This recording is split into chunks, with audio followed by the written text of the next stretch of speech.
आज के इस वीडियो में मैं आप लोगों को ऐसे 5 कारण बताऊंगी जो कि आपके गर्भ में बच्चे को नहीं चिपकने देता है। और ये वो 5 कारण होते हैं जो कि आपको हर महीने पीरियड्स लाते हैं, यानी कि जब आपको सफलतापूर्वक गर्भ आरोपण नहीं होगा तो जाहिर सी बात है कि आपको पीरियड आएंगे ही आएंगे। तो आज के इस वीडियो में मैं आप लोगों को जो जो चीजें बताऊंगी उसको आपको बहुत ही ध्यान से समझना है और देखना है कि क्या ये वो 5 कारण आपके बॉडी में आपको नजर आते हैं जो कि आपके गर्भ आरोपण को फेल करते हैं, आपके भ्रूण को आपके बच्चेदानी में जाकर नहीं चिपकने देते हैं। डिटेल वीडियो के लिए आप हमारे साथ शुरू से लास्ट तक बने रहे, क्योंकि अगर आप वीडियो को स्किप करके देखोगे तो आपके लिए ये वीडियो बिल्कुल भी कोई काम का नहीं होगा। इसीलिए वीडियो को शुरू से लास्ट तक जरूर देखें अगर वीडियो को आपने प्ले कर लिया है तो। चलिए सबसे पहले हम लोग बात करते हैं कि प्रेगनेंसी कंसीव करने के लिए सबसे इम्पोर्टेंट किस चीज की जरूरत होती है। सभी जानते हैं कि प्रेगनेंसी कंसीव करने के लिए सबसे ज्यादा जो इम्पोर्टेंट होता है वो होता है महिला की ओवरी से अंडे का बाहर फेलोपियन ट्यूब में आना। अगर अंडा फेलोपियन ट्यूब में प्रेजेंट होगा उस दौरान अगर आप लोग कांटेक्ट में रहोगे तो मेल पार्टनर के जो सेल्स है वो आपके अंडे तक पहुंचेंगे, और जब अंडे तक पहुंच जाएंगे तो फर्टिलाइजेशन की जो प्रोसेस है वो होंगी, उसके आगे ही आपकी प्रेगनेंसी शुरू होंगी। ठीक है, प्रेगनेंसी कंसीव करने के लिए ये 2 चीजें बहुत ही ज्यादा इंपॉर्टेंट है। लेकिन क्या आप जानते हो कि इसके अलावा भी और भी कुछ चीजें हैं जो कि आपके शरीर में सही होनी बहुत ही ज्यादा जरूरी है।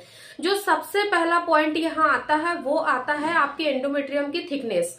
अगर आपकी एंडोमेट्रियम की थिकनेस सही नहीं होगी, फॉर एग्जाम्पल अगर आपकी ईडी 6 से 7 के बीच में ही बनती है जो कि नॉर्मल प्रेगनेंसी कंसीव करवाने के लिए होनी चाहिए 10 से 12 mm के बीच में, ठीक है, अगर ये सही नहीं होंगी तो आपका एग अगर फर्टिलाइज्ड हो भी जाता है, ठीक है, तो भी वो आपकी यूट्रस की दीवार में जाकर नहीं चिपकेगा, क्योंकि वहां पर जो गद्दी तैयार हुई है उसकी थिकनेस बहुत ही कम है। ईडी जिसको हम की गद्दा भी बोलते हैं, क्योंकि वहीं पर पूरे 9 महीने आपका बच्चा रहता है। सबसे पहले आपको ईडी को ठीक करना है। सेकेंड चीज, अगर मान लीजिए आपकी ईडी ठीक है लेकिन अगर आपके जो अंडे का साइज है वो बहुत ही कम है, फॉर एग्जांपल अगर आपके अंडे का जो साइज है वो मिनिमम जो होना चाहिए कंसीव करने के लिए वो होना चाहिए 20 से 22 mm के बीच में, या फिर 18 से 20 mm के बीच में भी अगर आपका अंडा बनता है तो भी आपको प्रेगनेंसी कंसीव हो जाती है। लेकिन अगर आपके अंडे का साइज बहुत ही कम है, यानी कि आपका जो अंडा है वो 10 से 12 mm ही बनता है, उससे ऊपर वो बढ़ता ही नहीं है, तो भी आपको कंसीव होने में काफी ज्यादा परेशानी आएगी। थर्ड, जो कि सबसे ज्यादा इंपॉर्टेंट होता है, जब महिला को प्रेगनेंसी कंसीव नहीं होती है उनके शरीर में हार्मोन्स का डिस्टरबेंस होना। जब हार्मोन्स बिगड़े हुए होते हैं महिला के शरीर में तो ये सारी चीजें प्रभावित होती है और फिर महिला को बेबी कंसीव नहीं होता है।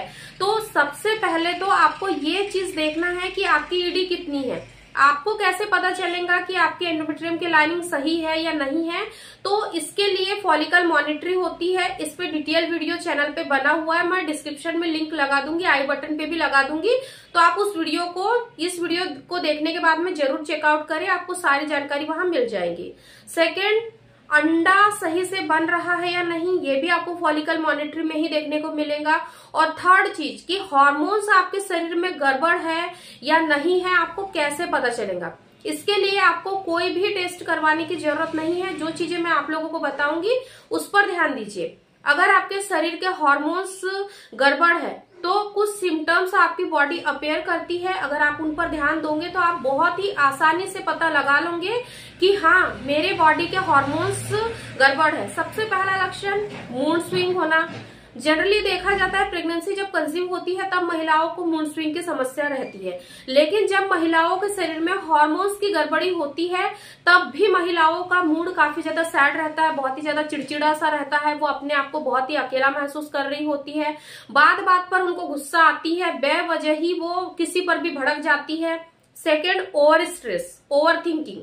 अगर आप ऐसा महसूस कर रहे हो कि आप जरूरत से ज्यादा किसी चीज के बारे में सोच रहे हो, पास्ट में हुई कुछ घटनाओं को लेके आप बहुत ही ज्यादा परेशान हो और हर वक्त आपके मन में केवल और केवल नेगेटिव थॉट्स ही रहते हैं, तो ये भी बहुत ही बड़ा इंडिकेशन है कि आपके शरीर के हार्मोन्स काफी ज्यादा डिस्टर्बेंस है, यानी कि हार्मोन्स की गड़बड़ी है। और यही वो कारण है जो कि आपको बेबी कंसीव नहीं होने दे रहे हैं।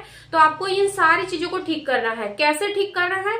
तो इसके लिए सबसे इजी मेथड है कि आपको मेडिटेशन करना है। बिना दवाई, बिना कोई बड़े मेडिकल एडवांस ट्रीटमेंट के बिना भी आप हार्मोन्स की गड़बड़ी को ठीक कर सकते हो।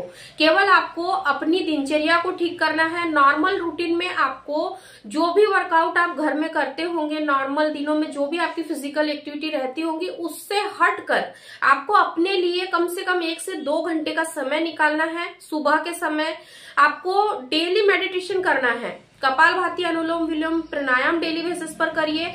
आप भ्रामरी प्राणायाम करिए। इनको करने से डेली नियमित रूप से अगर आप इन सारी चीजों को करते हो तो आपके शरीर के जो भी हार्मोन्स बिगड़े हुए हैं वो भी ठीक होंगे।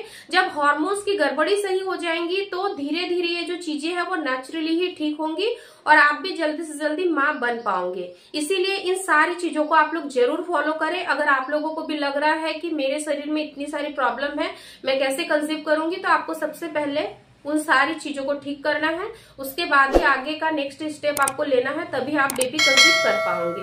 वीडियो पसंद आए तो लाइक शेयर जरूर करें। ऐसे इन्फॉर्मेटिव कंटेंट के लिए हमें फॉलो करना बिल्कुल ना भूलें।